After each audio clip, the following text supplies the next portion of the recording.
আসসালামু আলাইকুম ওয়া রাহমাতুল্লাহি ওয়া বারাকাতুহু।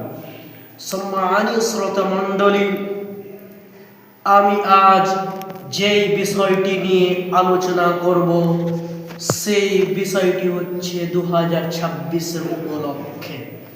সম্মানিত শ্রোতা মণ্ডলী, এই যে আমরা 2026 উপলক্ষে যে রাতটিকে পালন করি, যে রাতটিতে পালন করে আমরা ধুমধাম করে ঢোল তবলা বাজিয়ে গান বাজনা বাজিয়ে এই যে আমরা পিকনিক খাই। সম্মানীয় শ্রোতা মণ্ডলী, কারা পিকনিক খায়?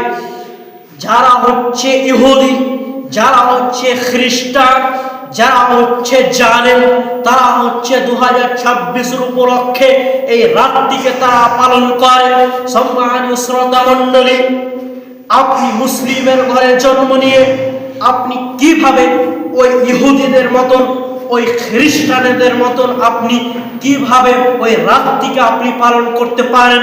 সম্মানীয় শ্রোতা মণ্ডলী, মহান আল্লাহ তাবারাকা ওয়া তাআলা সূরা মাইদা আয়াত নাম্বার 51 এর মধ্যে বলেন, ইয়া আইয়ুহাল্লাযীনা আমানু, হে ঈমানদারগণ, হে বিশ্বাসীগণ, লা তাত্তাখিযুল ইয়াহুদা ওয়ান নাসারা, তোমরা ইহুদিকে এবং খ্রিস্টানকে তোমরা বন্ধুরূপে গ্রহণ করো না।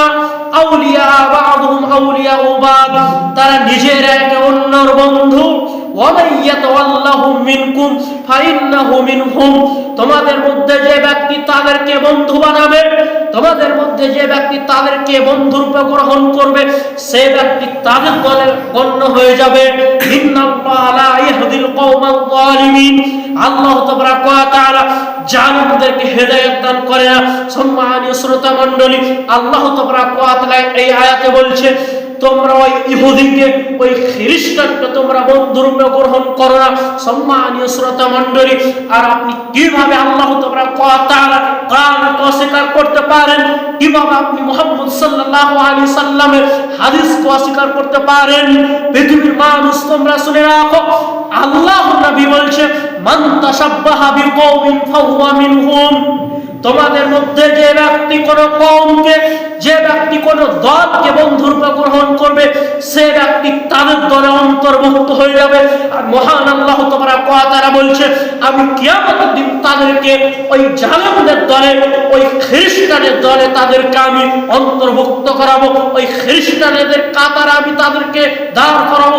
সম্মানীয় শ্রোতা মণ্ডলী, আপনি সাবধান